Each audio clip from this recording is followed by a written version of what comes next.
اس کو وہ دروازے کو بند نہیں کرتے، کبھی ضرورت ہو تو وہ آگے کوئی کنات لگا دیتے ہیں، دروازہ وہ ہمیشہ کھلا رہتا ہے، اس لیے کہ اس کو میرے نبی پاک نے کھولا ہے، وہ دروازہ کھلا رہتا ہے۔ حضور نے مختلف اوقات میں مسجد کی تزئین و آرائش میں، اس کی وسعت میں دلچسپی کا اظہار کیا۔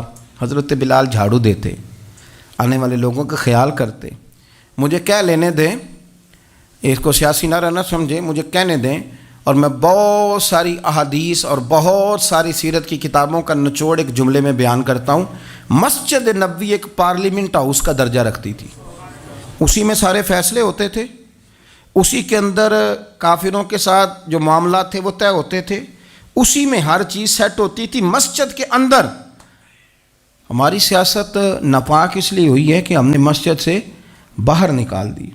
جب تک یہ مسجد کے اندر تھی، وضو کر کے لوگ بیٹھتے تھے، قرآن پاک کی آیات بیان کر کے اپنا موقف بیان کرتے، بڑا صاف ستھرا نظام چلتا تھا۔ امیر المومنین کا پارلیمنٹ ہاؤس مسجد ہوتی تھی، وہ مسجد میں بیٹھ کے سارے کام کرتے تھے، اور مسجد کے پاکیزہ ماحول کے اندر سارے کام مکمل کیے جاتے تھے۔ حضرت سیدنا بلال حبشی کی ڈیوٹی تھی، جن لوگوں نے مسجدیں بنائی ہوتی ہیں ان کو مسجدوں سے پیار بھی بڑا ہی ہوتا ہے، اور میں اکثر آئمہ مساجد کو میں نے دیکھا ہے، امام صاحب نہ بیچارے، پہلے انہوں نے بندہ تلاش کرنا ہوتا ہے جو ان کی جگہ پہ نماز پڑھائے، پھر انہوں نے کہیں جانے کا وعدہ کرنا ہوتا ہے، پھر وہ 15 فون کرتے ہیں، فلانے کے پاس چابیاں ہیں وہ لے کے جماعت کرا دینا، بڑا پیار کرتے ہیں مسجد سے، بڑا، لیکن اس بیچارے کا ایک قدم بھی مسجد میں پکا نہیں ہوتا۔ سارے نمازی غلطی کر لیں، بھول جائیں تو بچ جاتے ہیں، ان کو کوئی مسجد سے نہیں نکالتا، لیکن امام کبھی کسی موقع پر کسی بھی جگہ کو 2-4 جگہ پہ چھٹی کر لے، کوئی غلطی کر لے تو فارغ ہو جاتا ہے، حالانکہ سب سے زیادہ دلچسپی اس کی ہوتی ہے مسجد کے ساتھ۔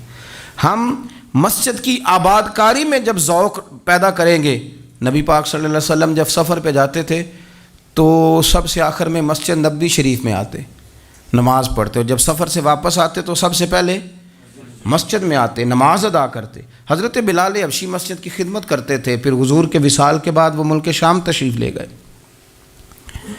وہاں انہوں نے وقت گزارا۔ حضرت عمر فاروق رضی اللہ تعالیٰ عنہ جب ملک شام کے دورے پر تشریف لے گئے اپنے دور خلافت میں، تو کہتے ہیں میں جناب بلال حبشی سے ملنے گیا، تو کہتے ہیں حضرت بلال نے سب سے پہلے مجھ سے پوچھا کہ بتاؤ میرے نبی پاک کی مسجد کا کیا حال، وہ فلاں کونے کی کیا پوزیشن ہے، فلاں جگہ اب کیا حالات، وہ فلاں جگہ سیدہ عائشہ کے حجرے کے پاس فلانا کام ہونے والا تھا، اس کی کیا پوزیشن ہے، ایک ایک چیز کے بارے میں پوچھا۔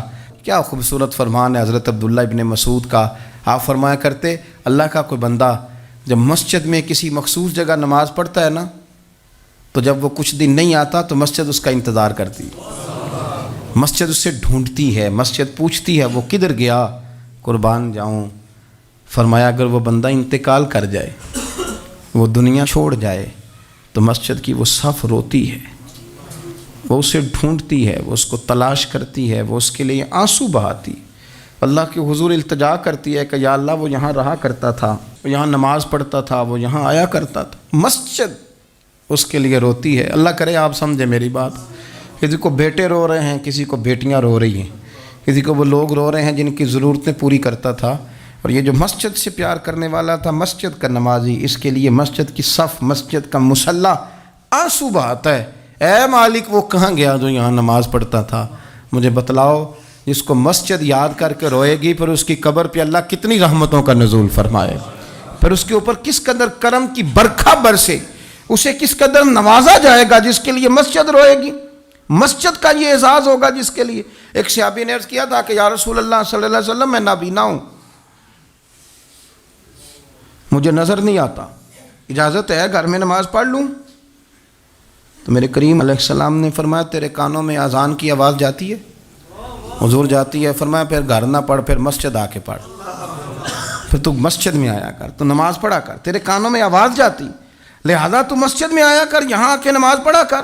بہت سارے لوگ ہیں عدم دلچسپی، ہاں گھر میں بھی نماز پڑھنی چاہیے، مشکات میں حدیث ہے، نبی پاک علیہ السلام نے فرمایا اپنے گھروں میں مسجدیں بناؤ، یعنی ایک جگہ مخصوص کرو ہاں جہاں صرف نماز پڑھی جائے گی۔ فرمایا اپنے گھر میں مسجد بناؤ اور کچھ حصہ نماز کا گھر میں بھی پڑھا کرو، کچھ نوافل، کچھ سنتیں، کچھ حصہ گھر میں بھی نماز کا پڑھا کرو. فرمایا اپنے گھر کو قبرستان نہ بناؤ.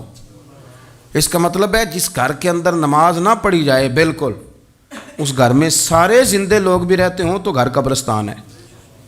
یہ حضور کا فرمان ہے کہ سارے لوگ زندے ہیں، ہنستے ہیں، بستے ہیں، کھیلتے ہیں، اٹھتے ہیں، پر 2 رکعتیں نماز نہیں پڑھی جاتی، وہ قبرستان ہے. حضور نے فرمایا قبرستان ہے. جتنی مرضی ٹائلیں لگی ہوئی ہوں، ہر کمرے میں اے سی ہو، بڑا شاندار باتھ روم ہو، ساری سہولتیں ہوں، اگر گھر والے گھر میں کچھ نماز نہیں پڑھتے، خواتین نہیں پڑھتی، مرد کچھ نفل نہیں پڑھتے، وہ قبرستان ہے.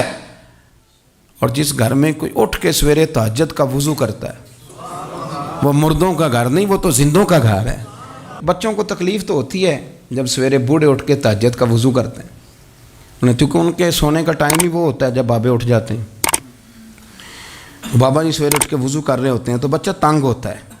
تو دیکھو جی مطلب چونکہ اس نے تو سونا ہی اس وقت ہے جب دنیا کے جاگنے کا وقت ہے، لیکن اس کو پتہ نہیں کہ تیرے گھر میں کوئی تہجد کا وضو کرتا ہے تو رب راضی کتنا ہوتا ہے. ہو سکتا ہے تیری بھی بڑی خطائیں اس کی وجہ سے معاف ہو جاتی ہوں. اس کا بوڑھا باپ، اس کا دادا، اس کا نانا سویرے اٹھ کے نماز پڑھنے لگا ہے. ہم کیوں نہیں اس بات کو سمجھتے کہ مسجد کے ساتھ ہماری دلچسپی، اللہ کے گھر کے ساتھ ہمارا تعلق. میرے نبی کریم صلی اللہ تعالی علیہ وسلم نے فرمایا میں نے جنت کے اندر دیکھا کہ کس عمل کا ثواب زیادہ ہے، تو فرمایا میں نے سب سے زیادہ اجر والے جو اعمال دیکھے ان میں ایک عمل یہ ہے کہ جو بندہ مسجد کی صفائی کر کے کچھ کوڑا مسجد سے باہر نکال دے گا، رب کریم اسے جنت میں بڑا درجہ عطا فرما دے گا. لیکن یہ تو کام کرے گا کوئی غریب آدمی. ناراض نہ ہونا، مسجد میں جھاڑو دے گا کوئی. میں نے اپنے لاہور والے سارے پیر بھائیوں کو بلایا تھا کچھ دن ہوئے، میں نے ان کو نصیحت کی تھی کہ آپ اپنے علاقے کی مسجد کی صفائی کیا کریں، اور ساتھ میں نے انہیں کہا تھا کہ یہ میرا اپنے حکم سمجھنا ہے کہ مسجد کے انتظامی معاملات میں مداخلت نہیں کرنی. اپنی مسجد محلے کی میں جائیں اور جا کے جھاڑو دیں. بابا فرید صاحب رحمۃ اللہ علیہ فرمایا کرتے تھے جو چاہتا ہے اس کے دل کو سکون ملے تو وہ اللہ کے گھر میں جھاڑو دیا کرے. اور خود اپنے آپ سے کہا کرتے تھے اٹھ فریدہ ستیا جھاڑو دے مسیت، تو ستیں رب جاگدا تیری ڈاڈے نال پرید. مسجد کی صفائی کر. لیکن یہ بھی غریبوں کے حصے میں آیا. امیر بندہ تو 50,000 روپیہ دیتا ہے مسجد میں، کہتا ہے واکر خرید لو.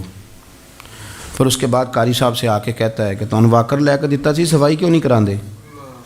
تو اگر کوئی غریب آدمی ذرا ڈرتے ڈرتے لقمہ دیتا ہے تگڑے بندے کو، ڈرتے ڈرتے وہ اسے کہہ ہی دے نا کبھی کہ قاری صاحب کو صفائی نہیں کرائی دی، تو پھر امیروں کے پاس ایک اور بھی جملہ ہے، وہ کہتے انہیں کہڑا آپ کرنی بالاں کو نہیں کرانی، تو میں کہ تسی اپنے بالاں کو کرا لو، لیاؤ بالاں نال. وہ نہیں کرتے صفائی. اگر آپ کے بچے آپ کے کہنے پہ صفائی نہیں مسجد کی کرتے تو قاری صاحب کے کہنے میں کب صفائی کریں گے؟ قاری صاحب کے پاس بھی بچوں کی اماں آ جاتی ہے، وہ آ کے کہتے ہیں مولوی تو 8,000 کا ہے اور میرا بچہ 1.5 کروڑ کا ہے، میرے سے پیسے لے کے صفائی والا بندہ رکھ لے، میرا بچے نے اسکول جانا ہوتا ہے، سبق سنانے آتے ہیں کہ صفائیاں کرنے آتا ہے. کہاں ہیں وہ لوگ گئے جو توجہ کے ساتھ مسجد سے پیار کرتے تھے، جن کا ذوق ہوتا تھا، جن کو شوق تھا کہ وہ مسجد کے ساتھ اپنی دلچسپیوں کو برقرار رکھیں گے اور دور سے چل چل کے مسجد کے قریب آئیں گے.